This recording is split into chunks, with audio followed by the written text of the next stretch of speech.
இன்றைக்கு கர்த்தருடைய வார்த்தைக்கு ஆதாரமாக மத்தேயு எழுதின சுவிசேஷம் 6வது அதிகாரம்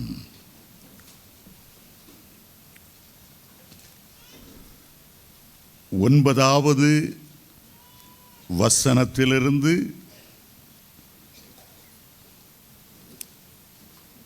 10ஆம் வசனம் 9ஆம் 10ஆம் வசனம் வாசிக்கிறேன். நீங்கள் ஜெபம் பண்ண வேண்டிய விதமாவது, பரமண்டலங்களில் இருக்கிற எங்கள் பிதாவே, உம்முடைய நாமம் பரிசுத்தப்படுவதாக,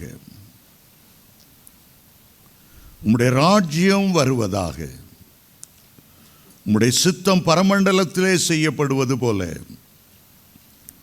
பூமியிலும் செய்யப்படுவதாக. பரலோக ராஜ்யத்தின் ரகசியங்களை குறித்து சில வாரங்களாக நாம் தியானித்து கொண்டிருக்கிறோம்.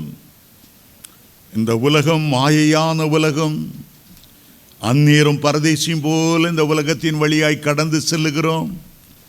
நிலையான நகரம் நமக்கு இங்கே இல்லை. அப்போஸ்தலனாகிய பவுல் பிலிப்பியர் 3:20 சொன்னார், நம்முடைய குடியிருப்போ பரலோகத்தில் இருக்கிறது. இயேசு கிறிஸ்து இந்த உலகத்தை விட்டு கடந்து செல்லும் முன்னால் உங்களுக்காக பரம வாசஸ்தலங்களை ஆயத்தம் பண்ண போகிறேன். நான் இருக்கிற இடத்துல நீங்களும் இருக்கும்படி சீக்கிரமாய் உங்களை சேர்த்துக் கொள்வேன் என்று ஆண்டவர் சொல்லி சென்றார். ஆண்டவர் ஜெபிக்கிறதை கற்றுக் கொடுக்கும் போது அந்த ஜெபத்தை எங்கே இருந்து ஆரம்பிக்க வேண்டும்? பூமியில் உள்ளவைகளிலிருந்து அல்ல, பூமிக்குரிய தேவைகளுக்கு முதலிடம் கொடுப்பதற்கு முன்பாக பரலோகத்திலிருந்து ஆரம்பிக்க வேண்டும் என்று சொல்லிக் கொடுத்தார். பரமண்டலங்களில் இருக்கிற எங்களுடைய பிதாவே. இயேசு மலை பிரசங்கத்தை செய்யும் போது சொன்னார், முதலாவது தேவனுடைய ராஜ்யத்தையும் அதன் நீதியும் தேடுங்கள். முதலாவது தேவனுடைய ராஜ்யம், பரலோக ராஜ்யம். அந்த ஹெவன்லி சீக்ரெட்ஸை அறிந்தவர்கள் கொஞ்ச கால உலக வாழ்க்கைக்குரியதை கேட்பதை பார்க்கிலும் பரலோகத்திலிருந்து எல்லாவற்றையும் அவர்கள் ஆரம்பிப்பார்கள். வேதத்தின் முதல் வசனம் சொல்லுகிறது, ஆதியிலே தேவன் வானத்தை, பூமி 2வது தான், பாதாளம் சிருஷ்டிக்கப்பட்டது 3வது. நீங்க எதை ஆரம்பிக்கனாலும் முதல்ல பரலோகத்தை நினைவு கூறுங்க, பரலோகத்தில் உள்ள தேவனை நினைவு கூறுங்க. ஆண்டவர் உங்களுக்குள்ளே முதலாவது ஸ்தாபிக்க விரும்புகிறவர் வானத்தை தான் உங்களுக்குள்ளே ஸ்தாபிக்க விரும்புகிறார். ஆகவே ஜெபிக்கும் போது ஆண்டவர் சொல்லிக் கொடுத்தார், எப்படி ஆரம்பிக்கணும்? பரமண்டலங்களில் இருக்கிற எங்களுடைய பிதாவே.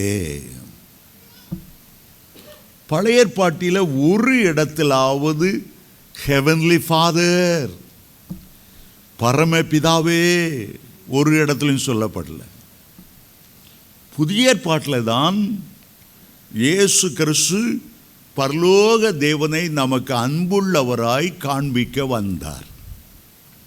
ஆகவே ஜெபிக்கும் போது கடவுளேன்னு கூப்பிடாம, எம்பெருமானேன்னு கூப்பிடாம, அருள்நாதனே என்று கூப்பிடாம, பிதாவே, பரமண்டலங்களில் இருக்கிற எங்களுடைய பிதாவே. பரமண்டலங்களிலே எங்களுக்கு ஒரு பிதா இருக்கிறார். பூமியில் நாங்கள் வாழ்ந்தாலும் எங்களுக்கு ஒரு பிதா அங்கே உண்டு.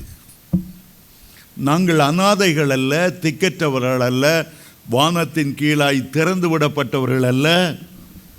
பரலோகத்தில் உள்ள எங்கள் பிதாவே என்று ஆரம்பிக்கிறோம். நம்முடைய பிதாவானவர், நம்மை சிருஷ்டித்தவர், நம்மை வழி நடத்துகிறவர் பரலோகத்தில் இருக்கிறார். அதை முதல்ல உணர்ந்து கொள்ளுங்க. 2வது ஜெபிக்கும்போது உம்முடைய ராஜ்யம் வருவதாக எனக்குள்ளே உம்முடைய ராஜ்யம் முதல்ல ஸ்தாபிக்கப்படணும். எனக்குள்ளே பரலோகத்தை ஸ்தாபிக்க ஆவியானவர் எனக்குள்ளே வந்து அந்த பரலோகத்தை எனக்குள்ளே ஸ்தாபிக்க வேண்டும். இரண்டாவதாக உம்முடைய ராஜ்யம் வருவதாக என்று சொல்லும்போது 1000 வருஷத்திலே ஆண்டவருடைய ராஜ்யம் பூமியிலே அமைக்கப்படுவதை நாம் எதிர்பார்க்க வேண்டும். அந்த ராஜ்யத்துக்கு பெயர் அன்பின் குமாரனுடைய ராஜ்யம்.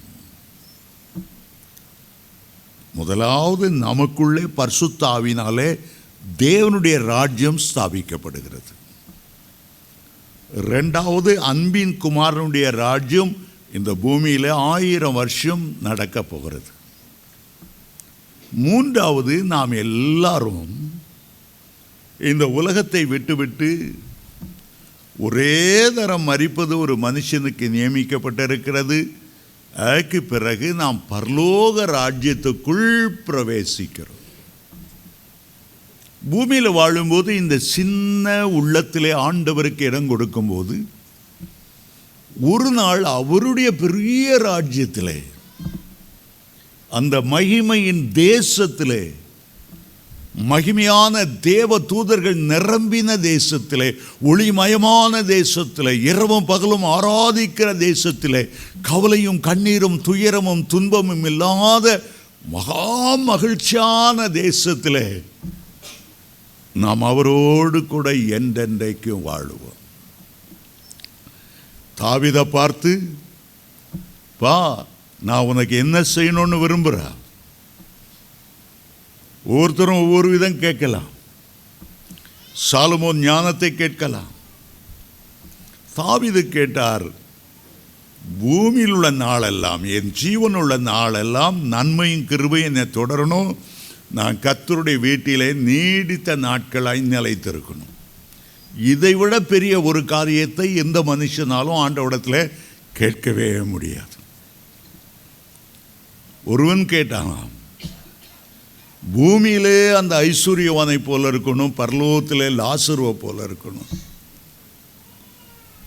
அல்ல, கர்த்தர் என்னுடைய மேய்ப்பராய் இருக்கிறபடியால் இந்த பூமியில் நான் வாழும்போதெல்லாம் நன்மையும் கிருபையும் என்னை தொடரணும். பரமண்டலங்களில் இருக்க என்னுடைய பிதா, அவருடைய வீட்டிலே நான் நீடித்த நாட்களாய் நிலைத்திருக்கணும். பழைய ஏற்பாட்டிலே பொதுவாக இஸ்ரவேலர் எல்லாரும் ஆண்டவரை பிதான்னு அழைக்க மாட்டாங்க, வாய் திறந்து அழைக்க மாட்டாங்க. அப்பா பிதாவை என்று அழைக்கப்படுகிற புத்திர சுவிகாரம் அவர்களுக்கு கொடுக்கப்படவில்லை. அவர்கள் எல்லாரும் ஆண்டவரை பார்க்கும்போது கண்டிப்புள்ளவர், கோபம் உள்ளவர், நியாய தீர்ப்புள்ளவர், சின்ன காரியம் தப்பாக செய்துட்டாலும் பெரிய தண்டனையை தருகிறவர். உசியா உடன்படிக்கை பெட்டி கீழே விழும்போது பிடிக்க போனால் ஆண்டவர் அடித்தார். உசியா ராஜா பலிபிடத்துக்கு போனார். திடீரென்று ஆண்டவர் அடித்தனால் அவருக்கு குஷ்டரோகம் பிடித்தது. எல்லாம் ஒரு பயங்கரமான ஆண்டவராக, சேரக்கூடாத ஒளியில் வாசம் பண்ணுகிறவராக, கோப கனல் பறக்கிறவராகத்தான் பழைய ஏற்பாட்டிலே அவர்கள் கர்த்தரை பார்த்தார்கள். ஆண்டவர் சீனாய் மலையில் இறங்கி வந்த போது அந்த மலை அப்படியே அதிர்ந்தது, மின்னல்கள் உண்டானது, இடிமுழக்கம் உண்டானது. அந்த காட்சியை பார்த்து இஸ்ரவேலர் நடுநடுங்கினார்களா. ஆண்டவரை நியாய தீர்ப்பண்ணுகிறவராக, கண்டிப்புள்ளவராக அப்படித்தான் அவர்கள் பார்த்து கொண்டார்களே தவிர அவரை அன்புள்ளவராக, பாசமுள்ளவராக, அரவணைக்கிறவராக அவர்கள் பார்க்கவில்லை. இயேசு கிறிஸ்து இஸ்ரவேலர் பார்த்திராத பிதாவினுடைய ஒரு பகுதியை நமக்கு காண்பித்தார். அதுதான் பிதாவினுடைய அன்பு. நாம் ஒவ்வொரு ஆராதனை முடிவில் நம்முடைய கர்த்தராகிய இயேசு கிறிஸ்துவுடைய கிருபையை சொல்லுகிறோம். அடுத்ததாக பிதாவினுடைய அன்பும் பரிசுத்த ஆவியானவருடைய ஐக்கியத்தையும் நாம் பற்றி சொல்லுகிறோம். பரலோகத்தில் இருக்கிற பிதா ஆவியாய் இருக்கிறார். அவரை ஜோதிகளின் பிதா என்று அழைக்கிறோம். பூமியில் இருக்கிற நாம் மாம்சத்தில் இருக்கிறோம். இந்த மாம்சத்தில் இருக்கிறனாலே ஆவியாய் இருக்கிறவரை அதிகமாய் தெரிந்து கொள்ள முடிவதில்லை. கடல்ல ஒரு மீன் இருக்குது, தரை எப்படி இருக்கும், காடு எப்படி இருக்கும்,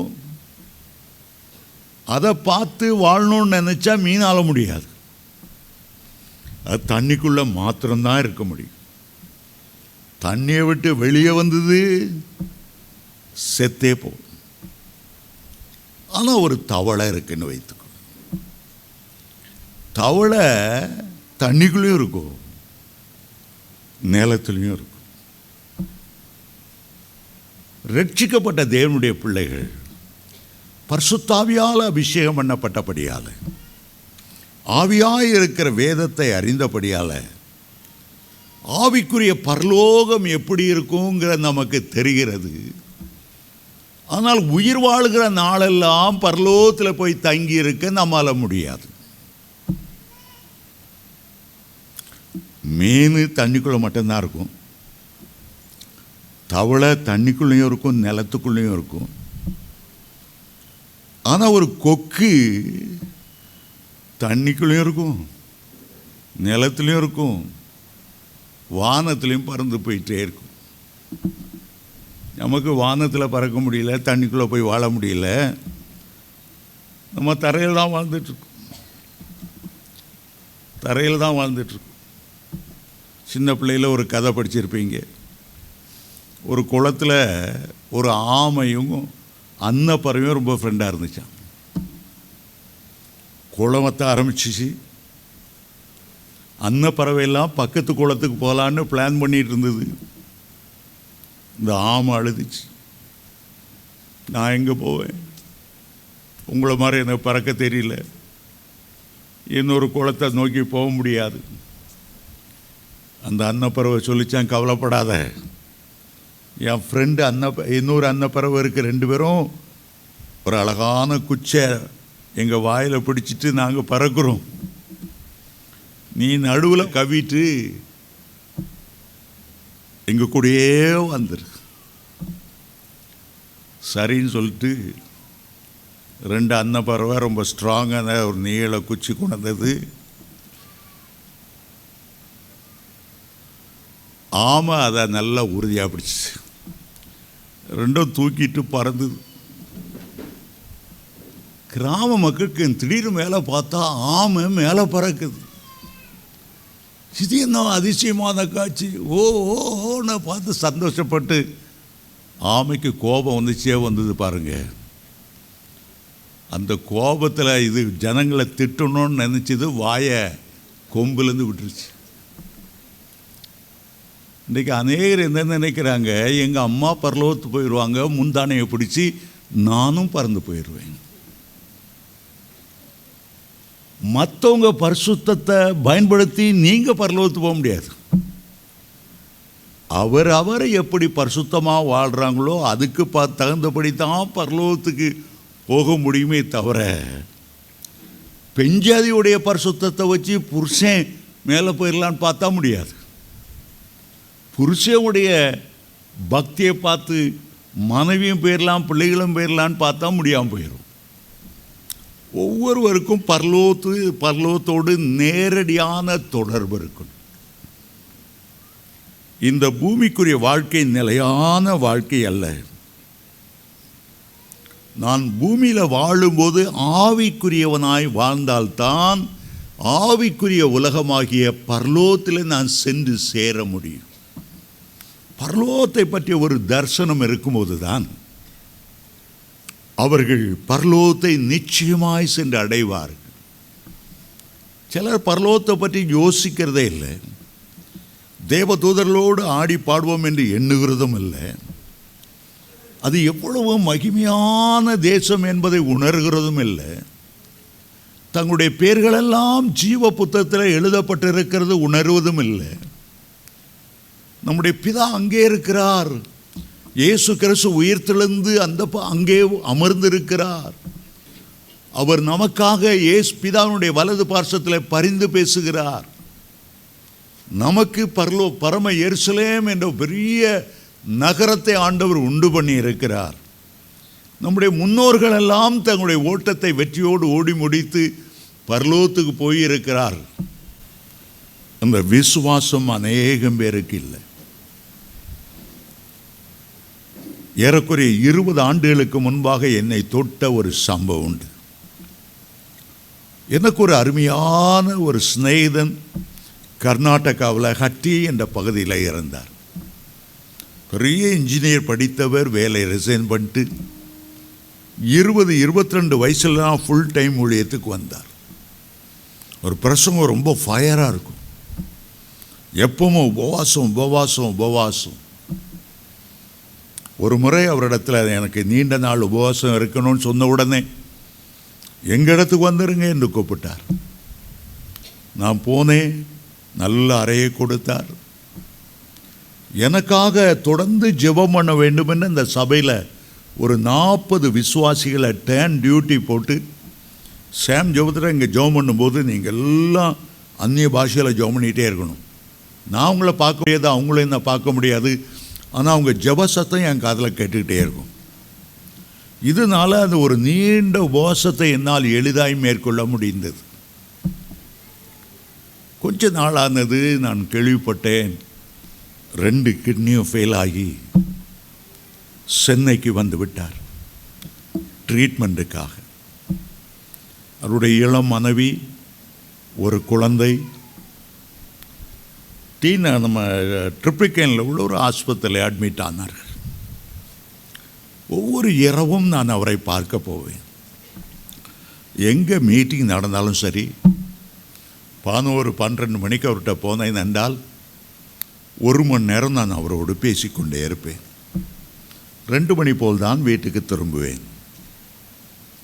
ஒரு இரவு அவரை பார்க்கும்போது அவர் சொன்னார், என்னை தேவ தூதர்கள் சந்தித்தார்கள், பரலோகத்துக்கு வரும்படி அழைத்தார்கள். என்னுடைய ஓட்டம் முடிந்தது, நான் பரலோகத்துக்கு போக போகிறேன் என்றார். எனக்கு பெரிய ஷாக்காக இருந்தது. நான் சொன்னேன், என்ன உங்களுக்கு 35 வயசு கூட ஆகலை, சின்ன குழந்தை, இளம் மனைவி, ஊழியம் வளர்ந்து கொண்டு இருக்கிறது, அதை எப்படி ஆண்டவர் உங்களை எடுப்பார்?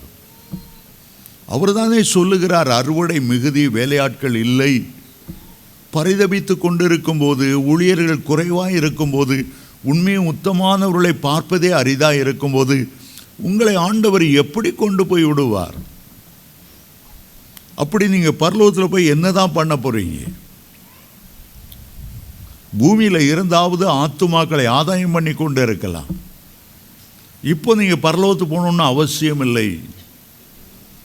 அவர் சொன்னார், மகாராஜா கம்பீரமாய் பரலோக வீதியில் வரும்போது ஜீவ விருட்சத்தின் இலைகள் கீழே விழுந்து கிடக்கும். அதையெல்லாம் நான் சுத்திகரித்து ராஜா வருகிற பாதையில் அவர் ஆவலோடு எதிர்பார்ப்பேன். பரலோக காட்சிகளை விவரித்தார். அப்படி பரலோகத்தை பற்றி அவ்வளோ இன்ட்ரெஸ்டாக யாரும் பேசினதை இதுவரை நான் கேட்டதே இல்லை. அவ்வளோ அருமையான விளக்கங்கள். அது எப்படி கண்ணீர் இல்லாத தேசமாக இருக்கும், எப்படி எந்தெந்த பரிசுத்தவானை பரலோகத்தில் முதல்ல பார்ப்பேன், அவரோடு எப்படி கலந்து பேசுவேன், நிறையா சொல்லிக்கொண்டே வந்தார். ஒரு பக்கம் என்னுடைய உள்ளம் உடைந்தது, மறுபக்கம் இவ்வளவு பரலோக தரிசனத்தால் இவ்வளோ சிந்தித்திருக்கிறாரே, எண்ணி இருக்கிறாரே என்று ஆச்சரியமாக இருந்தது. 2 மணி வரை இரவு அவரோடு பேசி கொண்டிருந்தேன். வீட்டுக்கு வந்து சேர்ந்தேன். காலை 5 மணிக்கு செய்தி வருகிறது, அவர் மரித்து விட்டார் என்று. தாங்கவே முடியவில்லை. ராத்திரி 2 மணி வரை பேசிக்கொண்டிருந்தார். இடையில 3 மணி நேரம் தான் இருக்கிறது. அதுக்குள்ளே இறந்து போய்விட்டாரா? அந்த துக்கத்தை என்னால் தாங்கவே முடியவில்லை. மனதுக்குள்ளே தேவனை குறித்த ஒரு முறுமுறுப்பு உண்டாது. ஏன் இவரை ஆண்டவர் எடுத்தார்? இரக்கமுள்ள தேவன், சின்ன குடும்பம், சின்ன கை குழந்தை, நல்ல பெரிய ஊழியம், கொஞ்ச நாள் பூமியில் வைத்து ஊழியத்தை நிறைவேற்றியிருக்க கூடாதா? மிகவும் அழுதேன். ஆண்டவரிடத்தில், ஆண்டவரே உம்மை பேச்சு கா என்று சொன்னேன். அடுத்த நாள் அடக்காரானைக்கு ஆகி போயிருந்தேன். ஆனாலும் என்னுடைய உள்ளம் அவருடைய மரணத்தை ஏற்றுக்கொள்ள முடியவில்லை. முறுமுறுத்து கொண்டே அந்த அடக்காரானையிலே நின்று கொண்டிருந்தேன். ஏன் கர்த்தர் அவரை எடுத்தார்?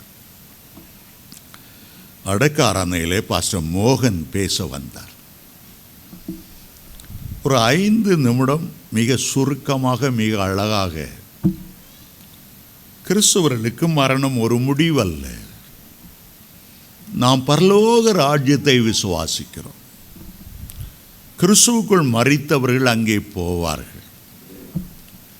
சரீரம் அழிவுள்ளதாய் விதைக்கப்படும் போது ஒரு நாள் வரும், அது அழிவில்லாததாய் எழுந்திருக்கும்.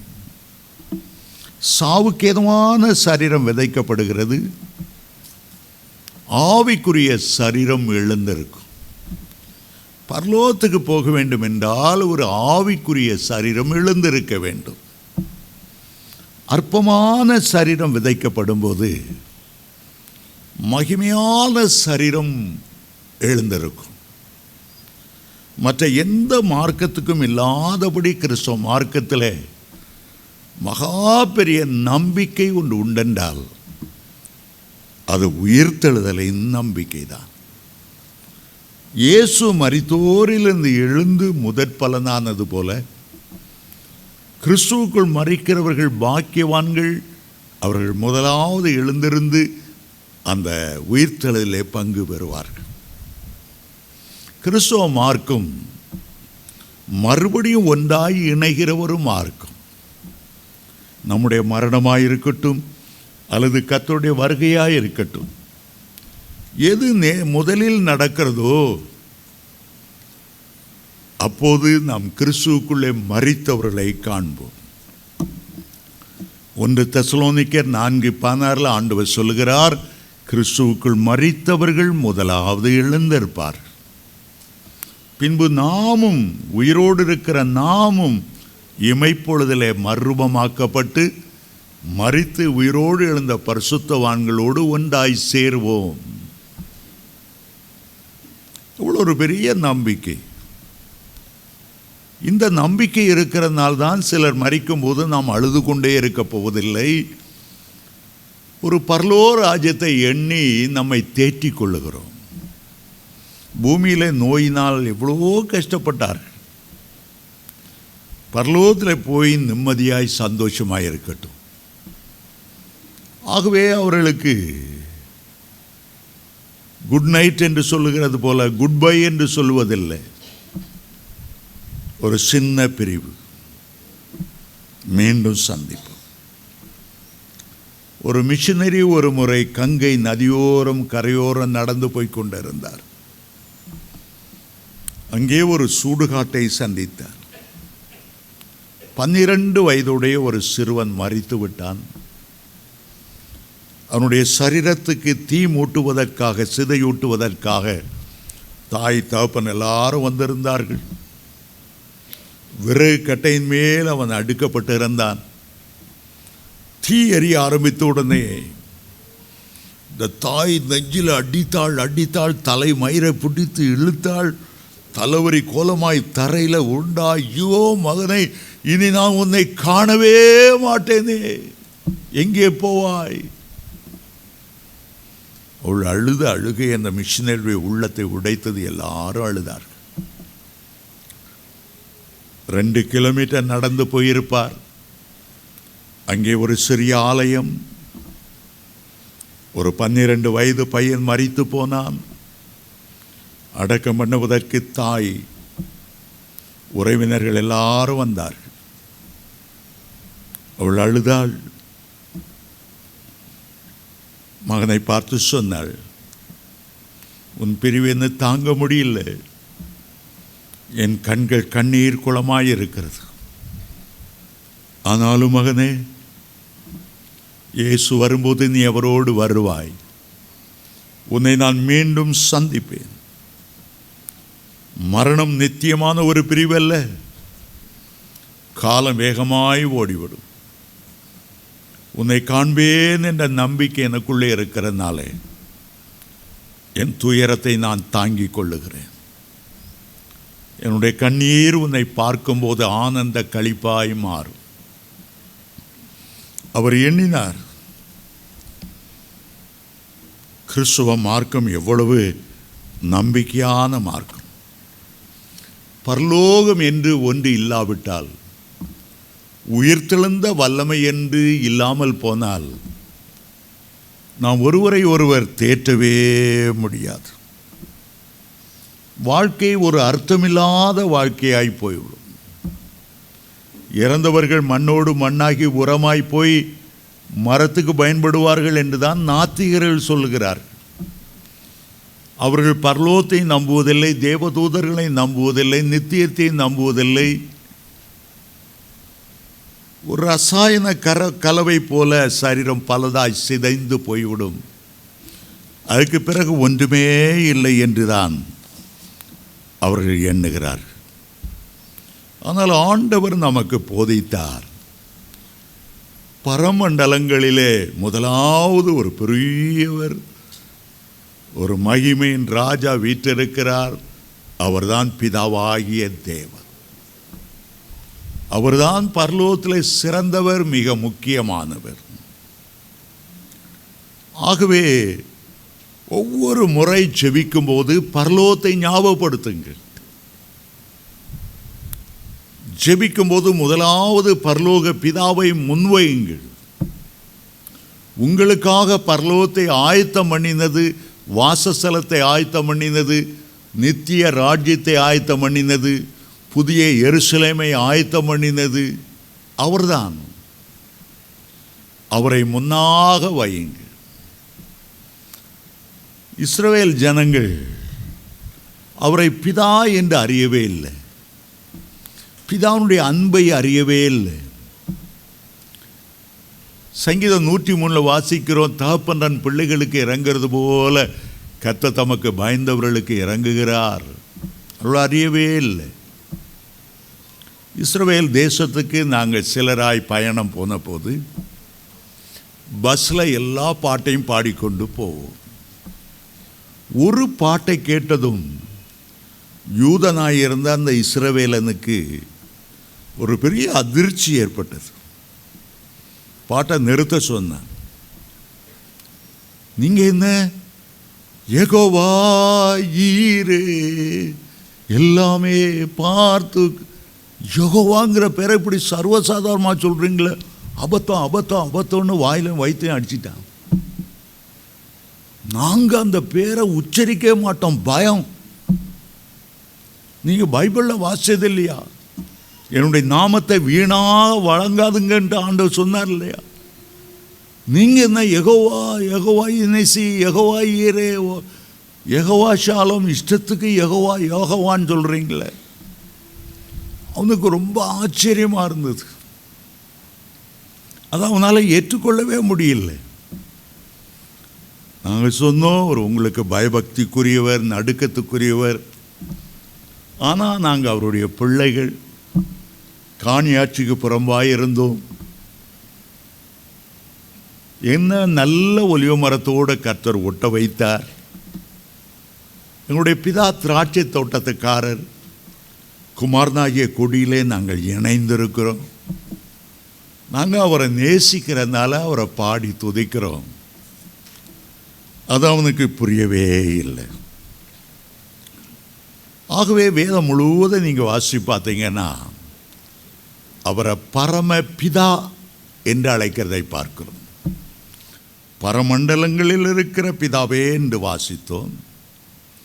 மத்தேயு 18:35 சொல்லுகிறார், உங்களுடைய பரமபிதா உங்களுடைய தப்பிதங்களை மன்னிக்க வேண்டும் என்றால் நீங்களும் மற்றவருடைய தப்பிதங்களை அவர்களுக்கு மன்னியுங்கள். பரமபிதா என்று 6 இடங்களில் முக்கியமாகி வருகிறது. அடுத்த இடத்துல ஆண்டவர் சொல்லுகிறார், ஆகாயத்து பறவைகளுக்கு பிழைப்பூட்டுகிற பரமபிதா உங்களை பிழைப்பூட்ட மாட்டாரா? மத்தேயு 6:26 சொல்லுகிறார். உங்களுக்கு என்ன தேவை என்பதை பரமபிதா அறிந்திருக்கிறார். எண்ணத்தை உடுப்போம், எண்ணத்தை உண்போம் என்று கவலைப்படாதிருங்கள். இவைகளெல்லாம் உங்களுக்கு தேவை என்பது பரமபிதா அறிந்திருக்கிறார். மத்தேயு 6:32 சொல்லுகிறார். 15:13 என் பரமபிதா நட்ட நாற்றுகள் தான் நிலையாக இருக்கும். பரமபிதா நடாத நாற்றெல்லாம் வேரோடு பிடுங்கப்படும். பரிசுத்த ஆவியானவரை குறித்து வேதம் சொல்லும்போது, தகப்பன் பிள்ளைக்கு நல்ல ஈவுகளை கொடுக்க அறிந்திருக்கிறது போல பரமபிதா தன்னிடத்தில் வேண்டிக் கொள்கிறவர்களுக்கு பரிசுத்தாவியை கொடுப்பது அதிக நிச்சயம் அல்லவா என்று லூக்கா 11:11-13 வரையிலும் அவர் சொல்லுகிறார். பரலோகத்தில் நமக்கு ஒரு பிதா உண்டு. பரலோகத்தில் ஒரு பிதா உண்டு. இரண்டாவதாக, பரலோகத்தை குறித்து முதல் முறை இயேசு பிறப்பை குறித்து சொல்லும்போது சுவிசேஷத்தில் ஒரு பங்கை வகிக்கிற பரமசேனையின் திரளை குறித்து லூக்கா 2:13-14 வாசிக்கிறோம். சுவிசேஷத்தை அறிவிப்பதற்காக இந்த பரமசேனையின் திரள், உன்னதத்தில் இருக்கிற தேவனுக்கு மகிமையும் பூமியிலே சமாதானமும் மனுஷர் மேல் பிரியமும் உண்டாவதாக என்று ஆர்ப்பரித்தார்கள். பரலோகம் நம்முடைய குடும்பம். நம்முடைய குடும்பம் பெரிய குடும்பம். இந்தியாவில் ஒருவேளை 3%, 5%, 7% மைனாரிட்டியாக இருக்கலாம். ஆனால் பரலோகத்தில் சேனை சேனையாய் பரம சேனை திரள் தேவதூதர்கள், நிறைய விடிய காலத்து நட்சத்திரங்கள், சேனை சேனையான தேவதூதர்கள், கேராபீன்கள், சேராபீன்கள், சேனையான அக்கினி ரதங்கள், குதிரைகள், பரலோக சேனையெல்லாம் இரவும் பகலும் கர்த்தரை பாடி ஆடி துதித்து மகிமைப்படுத்துகிறார்கள். நம்ம பரலோகத்துக்கு போகும்போது தேவதூதருடைய விருப்பமெல்லாம் நம்மோடு இணைந்து கர்த்தரை துதிக்க வேண்டும் என்றுதான் அவர்கள் ஆவல் கொண்டிருப்பார்கள். ஆகவே இந்த பூமியில் வாழும்போது ஒரு கையினால் தேவதூதனுடைய கையை பிடித்து ஒரு கையால் சங்கீதக்காரன் தாவீதை பிடித்து நடனமாடி துதிக்க வேண்டும் என்று நாம் விரும்ப வேண்டும். கொஞ்ச நேரமாவது வாழ்க்கையில் நீங்கள் பரலோகத்தில் இருக்கிறத போல எண்ணி தேவதூதர்களோடு, பழைய ஏற்பாட்டு புதிய ஏற்பாட்டு பரிசுத்தவான்களோடு கரங்கோர்த்து முழு பலத்தோடு ஆடி துதிப்பது எவ்வளோ சந்தோஷமாக இருக்கும். ரிச்சர்ட் உம்ப்ராண்ட் என்ற ஒரு தேவனுடைய மனிதன் இருந்தார். ஆண்டவர் மேலே உள்ள அன்பினாலே 14 வருஷம் கொடிய சிறை தண்டனை அனுபவித்தார். விதவிதமான உபத்திரவங்கள். மெட்ராஸ்க்கு அவர் வந்தபோது தான் ஷர்ட்டை கழட்டி காட்டினார். அப்படியே சரீரத்தில் உள்ள கரியை அறுத்து அறுத்து அறுத்து இந்த பக்கம்லாம் தொலை விழுந்திருக்கிறது கை போய்விட்டு வரக்கூடிய அளவு தாங்க முடியாத சவுக்கடிகள். ஒரு முறை ஒரு குறிப்பிட்ட ஜெயில் அதிகாரி இவர் இயேசுவின் மேலுள்ள அன்பினால் நிரம்பி இருக்கிறான்னு கேட்ட உடனே ஒரு புது வகையான தண்டனை கொடுத்தார். சரியான பசி பட்டினி, வெளியே கொண்டு வந்து சவுக்கை எடுத்து 60 அடி உடம்பெல்லாம் கிழிச்சு புண்ணாக்கி நார் நாராக தும்பாக கிழிச்சிட்ட பிறகு ஒரு வெளியே வர சொல்லி வாயை ஆண் பழந்துக்கிட்டே இருக்கணும், மூடக்கூடாது. சிறைச்சாலை கைதிகள் ஒரு 250 பேர் வரிசையாக வந்து, சிறையில் பல்விளக்கெல்லாம் வாய்ப்பு கிடையாதுக்கு, தண்ணியும் கிடையாது, வாய் நாறி போய் இருக்கிறார். இவருடைய வாய்க்குள்ள காரி எச்சிலோட துப்பணும். ஒவ்வொரு கைதியும் நாத்தம் பிடிச்ச சளி அவர் வாய்க்குள்ளே துப்புறான். அந்த ஜெயிலில் ஒழுங்குன்னு சொன்ன உடனே அவ்வளோத்தையும் இவர் ஒழுங்கணும். பிறகு அடுத்தவன்லேருந்து அடுத்தவன் 250 பேர். இவர் வயிறே நிறைஞ்சு போச்சு. அதுக்கு பிறகு அவன் அடுத்த சொன்னான், இவரை நிர்வாணமாக்கி அந்த 250 பேரும் வந்து இவருடைய தலையில் சிறுநீர் கழிக்கணும். உடம்பெல்லாம் காயம். சிறுநீர் கழிக்கும்போது அதில் உள்ள உப்புனால் அந்த காயமெல்லாம் தாங்க முடியாத எரிச்சல். யூரின் தலையில் அவ்வளோ பேரும் சேர்ந்து பண்ணும்போது இவருக்கு ஒரு பைபிள் வசனம் ஞாபகம் வந்ததான். அது ஆரோனுடைய சிரசில் ஊற்றப்பட்டு அவனுடைய தாடி அங்கில் வழியாய் வழிகிற ஒரு நல்ல தைலம். அந்த ஈரத்தோடு அவருடைய ஜெயிலுக்கு வந்தார். மனத்தில் தாங்க முடியாத வேதனை. எவ்வளோ அடி வேணாலும் சைத்திடலாம், ஆனால் நிந்தை, அவமானம், கேலி, பரியாசம் இதை தாங்க முடியலையே ஆண்டவரே சொன்னார். அப்போது திடீர்னு ஆண்டவர் இறங்கி வந்தார். அவரை தூக்கி தன்னுடைய மடியில் வைத்தார். மகனே, நான் உன்னிடம் ஒரு கேள்வியை கேட்கப் போகிறேன். உன்னை இவ்வளவு அடித்து இம்சித்த அந்த ஜெயில் அதிகாரி பரலோகத்துக்கு வருவான் என்றால், நீ பரலோகத்தில் அவனை பார்த்து என்ன பேசிக்கொள்வாய்? ஒரு யோசித்தார். அவருக்கு தாங்க முடியலை. பூமியில் அவனுக்கு அதிகாரம், பரலோகத்தில் எனக்கல்லவா அதிகாரம். மிகாபேல் தேவதனை கூப்பிட்டுவேன். தும்பா நாறு அவனை கிளியும்படி அடின்னு சொல்லுவேன். இவர் எண்ணிக்கொண்டிருக்கும் போதே பரலோகம் அந்த அறைக்குள்ளே இறங்க ஆரம்பித்தது. தேவதூதர்கள் பாடுகிற சத்தம் கேட்டது. பழைய ஏற்பாட்டு புதிய ஏற்பாட்டு பரிசுத்தவான்கள் எல்லாம் அங்கே தோன்றினார்கள். அவருடைய உள்ளத்திலே ஒரு எண்ணம் வந்தது, மகனே, உனக்காக நான் ரத்தம் சிந்தினது போல இந்த ஜெயில் வார்டனுக்காக நான் ரத்தம் சிந்தி இருக்கிறேன். என் கிருபை அவனையும் பரலோக கரையில் கொண்டு சேர்க்கும். அவ்வளவுதான். எல்லாவற்றையும் மறந்தார். பரலோக சந்தோஷத்தால் நிரப்பப்பட்டார். பரலோகத்தில் இருப்பது போல எண்ணிட்டார். பூமிக்குரிய சிறைச்சாலை அனுபவங்கள் முடிந்தது, பாடுகள் முடிந்தது.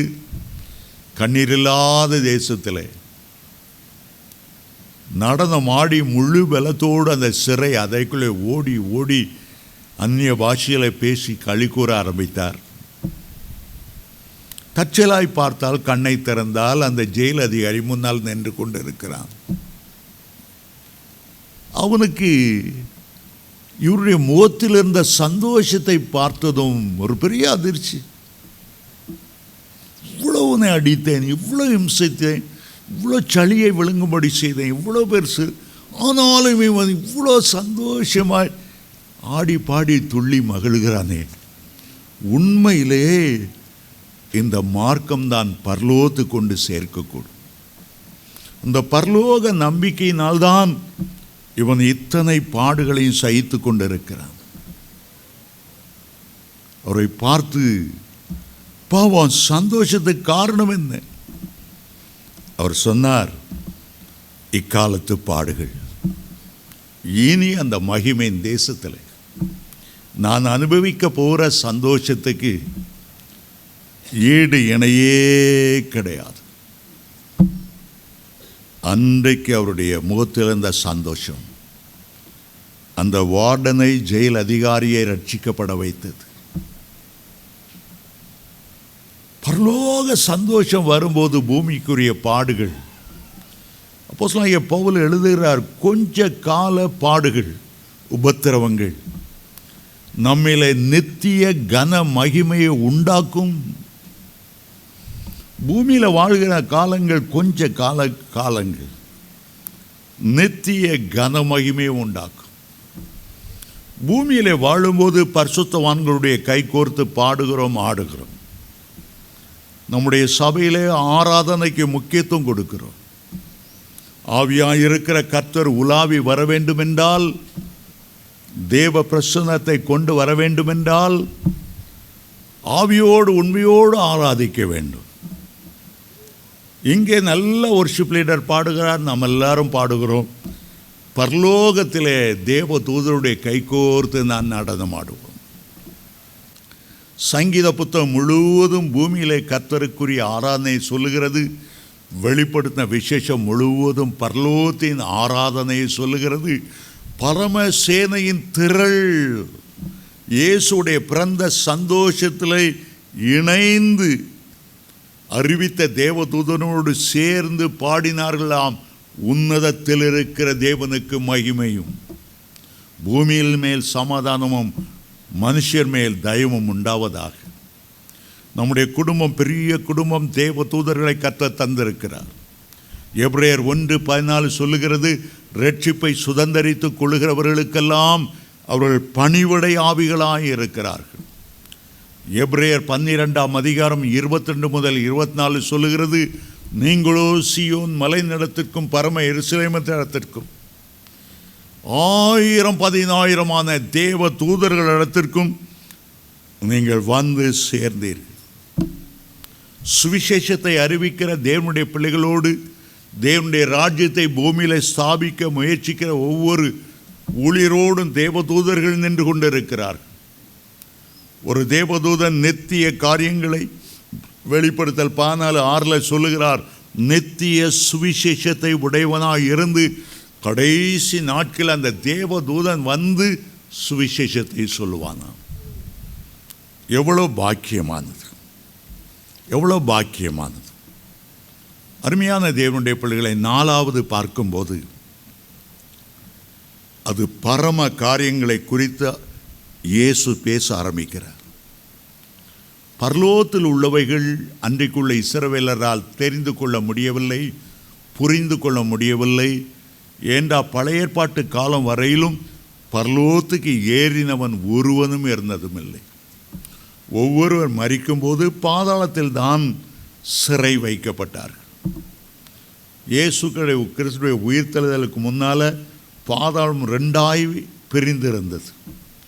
ஒன்று ஆபிரகாமின் மடி, அடுத்தது அக்கினியும் கந்தமும் எரிகிற கடல். 2க்கும் நடுவே ஒரு சின்ன பிளப்பு. லாசர் மரித்த போது ஆபிரகாம் மடிக்கு போனார்.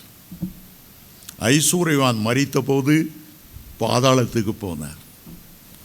அவர் கேட்டார், ஆபிரகாமே ஒரு சொட்டு தண்ணீர். ஆபிரகாம் சொன்னார், இங்கிருந்து ஒரு ஆள் அங்கே வர முடியாது, இடையில் ஒரு பெரிய பிளப்பு. பழைய ஏற்பாட்டு பரிசுத்தவான்கள் மரிக்கும்போது பாதாளத்தின் மேல் பகுதியில் இருக்கிற ஆபிரகாம் மடிக்குத்தான் சென்றார்கள். ஆனால் இயேசு உயிரோடு எழுந்தபோது உடனே மரித்து பாதாளத்துக்குள்ளே இறங்கி அங்கே சிறை வைக்கப்பட்டு ஆபிரகாமின் மடியிலிருந்து அவ்வளவு பேரையும் தூக்கி கொண்டு பரலோகத்திலே கொண்டு வந்து வைத்தார், பரதேசியிலே கொண்டு வந்து வைத்தார். ஆகவே பழைய ஏற்பாட்டு பரிசுத்தவான்கள் பரலோகத்தை ருசித்ததில்லை. இயேசு உயிர்த்தெழுகிற வரையிலும் பரலோகத்தை பார்த்ததும் இல்லை. ஆகவே அவர்களுடைய பிள்ளைகளுக்கு சொல்லிக் கொடுக்க வழியும் இல்லை. இயேசு கிறிஸ்து சொன்னார், யோவான் 3:12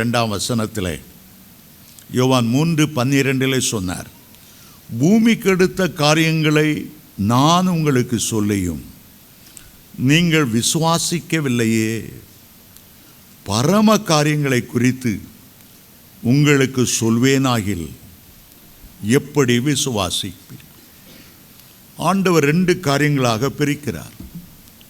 பூமிக்குரிய காரியங்களை சொல்லுகிறார், பரம காரியங்களை சொல்லுகிறார்.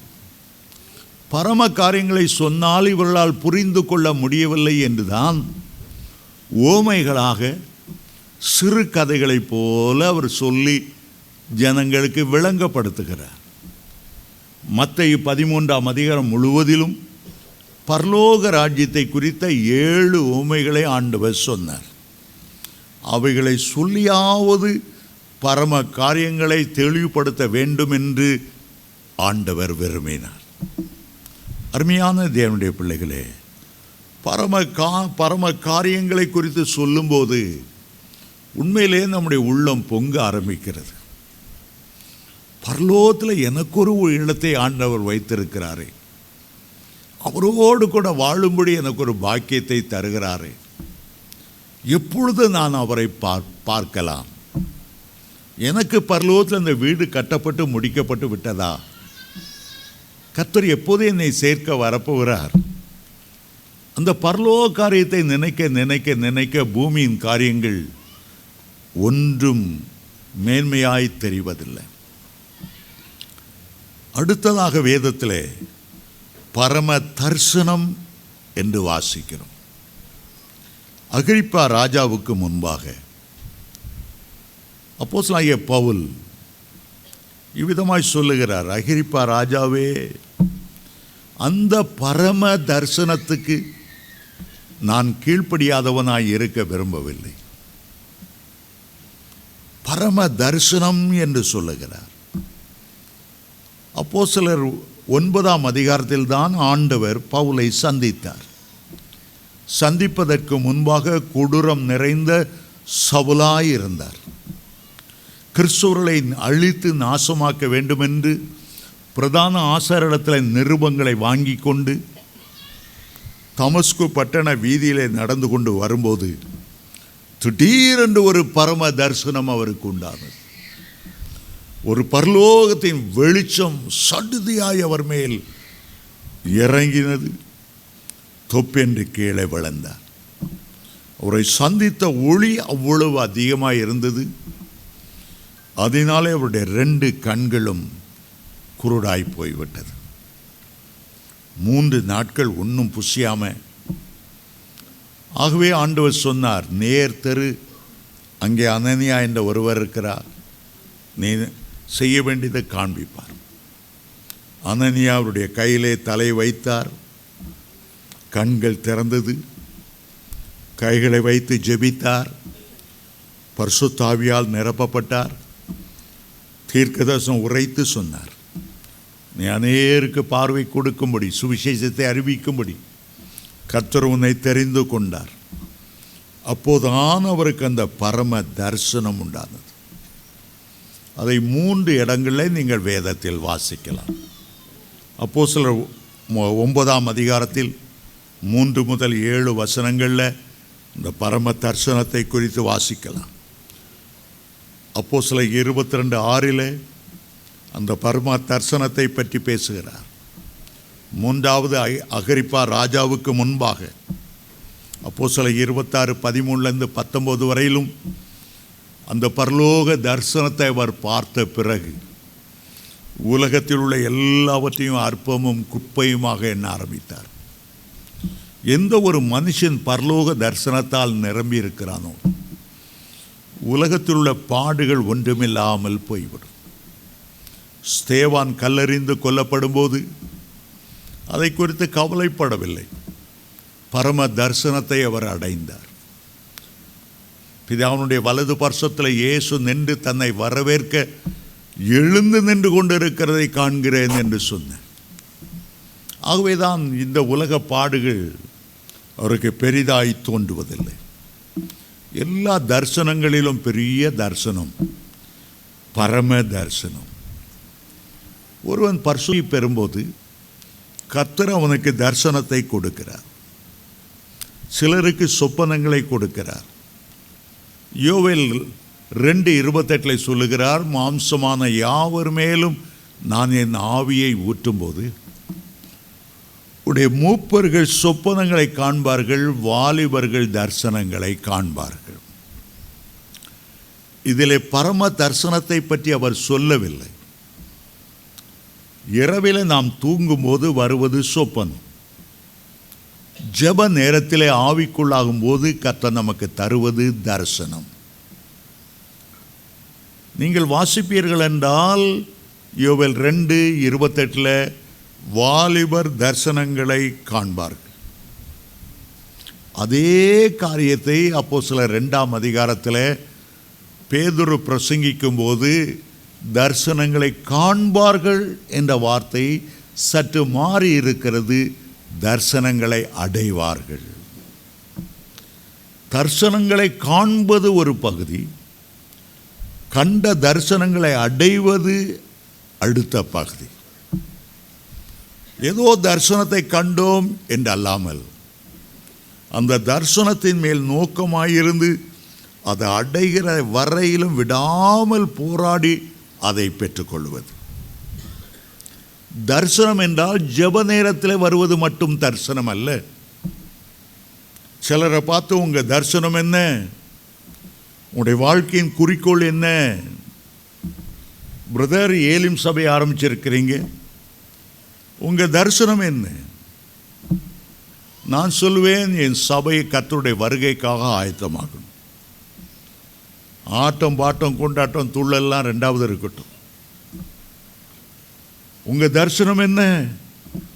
ஒரு 5000 பேராவது இந்த சபையில் சேரணும். இதுதான் என் தரிசனம். ஒரு 1000 புத்தகங்களையாவது நான் எழுதணும். இதுதான் என் தரிசனம். அப்போ என் தரிசனத்தை கர்த்தரோடு இணைக்கிறேன். கர்த்தர் எனக்கு ஒரு எல்லை குறிக்கிறார். 2 வருஷத்துக்குள்ளே உன் சபையில் 5000 பேர் வந்துடுவாங்க.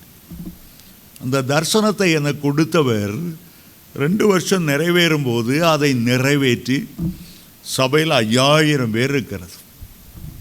நான் தரிசனத்தை கண்டேன், 5000 பேர் வருவார்கள் என்று. 2 வருஷம் கழித்து அந்த தரிசனத்தை நான் அடைந்தேன், சபையை நிரப்பிட்டாங்க. அதுபோல தான் பரலோகத்தை நாம் தரிசனத்திலே பார்க்கிறோம். பரலோகத்தை வேத வசனங்கள் மூலமாய் பார்க்கிறோம். பரலோக ரகசியங்கள் மூலமாய் பரலோகத்தில் என்னென்ன இருக்கிறது, புதிய வானம், புதிய பூமி, புதிய எருசலேம், சீயோன் மலை, பரதேசி, எல்லாத்தையும் நம்ம பார்க்கிறோம், கேள்விப்படுகிறோம். ஒரு நாள் நாம் அதை அடைவோம். அப்போஸ்தலனாகிய பவுல் மரிப்பதற்கு முன்பாக தான் கண்ட தரிசனத்தை அடைய போகிறதை சொன்னார். நான் நல்ல போராட்டத்தை போராடினேன், என்னுடைய விசுவாசத்தை காத்துக்கொண்டேன், என்னுடைய ஓட்டத்தை முடித்தேன். இதோ நீதியின் கிரீடம் எனக்காக வைக்கப்பட்டிருக்கிறது. நீதி உள்ள நியாயாதிபதியாகிய இயேசு கிறிஸ்து அதை அந்நாளிலே எனக்கு தந்தருளுவார். எனக்கு மட்டுமல்ல, அவருடைய வருகை ஆவலோடு எதிர்பார்த்து கொண்டிருக்கிற ஒவ்வொருவருக்கும் அதை தருவார் என்று 2 தீமோத்தேயு 4:7-8 ஆண்டவர் சொல்லுகிறார். ஆகவே அந்த தரிசனத்தை அகிரிப்பா ராஜாவே, அந்த தரிசனத்தை கண் முன்னால் வைத்திருக்கிறேன். அந்த பரம தரிசனத்துக்கு நான் கீழ்ப்படியாதவனாய் இருக்கவில்லை. 6வதாக பரலோகத்தில் உள்ள பொக்கிஷங்களை குறித்து ஆண்டவர் சொன்னார். நீங்கள் பூமியில் இருக்கும்போது பரலோகத்தில் உங்களுக்கு மாளிகை கட்டப்படுவதற்கு பூமியிலேருந்து பரலோகத்தை சேர்த்து வைக்கிற பொக்கிஷங்கள். உலகத்தில் எந்த பேங்கும் எந்த ஃபிக்ஸட் டெபாசிட்டில் கிடைக்காத ஒரு மகிமையான காரியத்தை பரலோகத்தில் ஆண்டவர் நமக்கு தருகிறார். நம்ம இங்கிருந்து பரலோகத்துக்கு கொடுத்து அனுப்புகிற பொருட்களினால்தான் பரலோக வீடு நமக்கு கட்டப்படுகிறது. ஏழைக்கு இறங்கும்போது கர்த்தருக்கு கடன் கொடுக்கிறார். கர்த்தருக்கு காணிக்கை கொடுக்கும்போது, தசமபாத்தை கொடுக்கும்போது ஆண்டவர் சொல்லுகிறார், பூமியிலே உங்களுடைய பொக்கிஷங்களை சேர்த்து வைக்க வேண்டாம். இங்கே பூச்சியும் துருவும் அவைகளை கெடுக்கும், கள்ளர்கள் கன்னமிட்டு திருடுவார்கள். உங்களுடைய பொக்கிஷங்களை பரலோகத்திலே சேர்த்து வைங்க. அங்கே பூச்சியோ துருவத்தை திருடரோ ஒன்றும் கெடுப்பதில்லை. அது பாதுகாப்பான ஒரு இடம். ஆண்டவர் சொன்னார், உடைய பொக்கிஷம் எங்கே இருக்கிறதோ அங்கேதான் உங்களுடைய இருதயம் இருக்கும். பொக்கிஷமாக இயேசுவை கருதும்போது தனக்கு உண்டான எல்லாவற்றையும் விட்டு நிலத்தில் ஒரு பொக்கிஷம் இருக்கும் என்று கண்டு அந்த நிலத்தை வாங்குகிற அவன் கர்த்தரை ஒரு பெரிய விலை மதிக்க முடியாத முத்தாக, அருமையான பசும் பொன்னாக விலையேறப்பட்டவராக, நான் இயேசுவோடு இருக்கணும், நான் இயேசுவோடு இருக்கணும், நான் இயேசுவோடு இருக்கணும், நான் இயேசுவோடு இருக்கணும், இயேசுவோடு இருக்கணும், இயேசுவோடு இருக்கணும். தேவனுடைய பிள்ளைகளே, ஒன்று பரலோகத்துக்கு போகணும், இல்லைன்னா நரகத்துக்கு தான் போகணும். ஒன்று இயேசுகிட்ட இருக்கணும், இல்லை சாத்தான்ட்டையும் சாஸ்திரிட்டையும் தான் இருக்கணும். ரெண்டுக்கு இடையில் வேற ஒரு வழியில் வேற ஒரு இடம் இல்லை. தேவனுடைய பிள்ளைகளுடைய உள்ளம் பரலோகத்தால் நிரம்பி இருக்கும். முதலாவது தேவனுடைய ராஜ்யம், மற்றதெல்லாம் தானாக கூட கொடுக்கப்படும். பரலோகத்தை நேசி, உலகத்தில் உள்ள நன்மைகள்லாம் ஒரு கொசுறு போல ஆண்டவர் உங்களுக்கு கொடுப்பார். ஆகவே கர்த்தருடைய ராஜ்யத்தில் உங்களுடைய கண்கள், உங்களுடைய நோக்கங்கள் பதிந்திருக்கட்டும். கர்த்தர் உங்களை ஆசீர்வதிப்பாரா.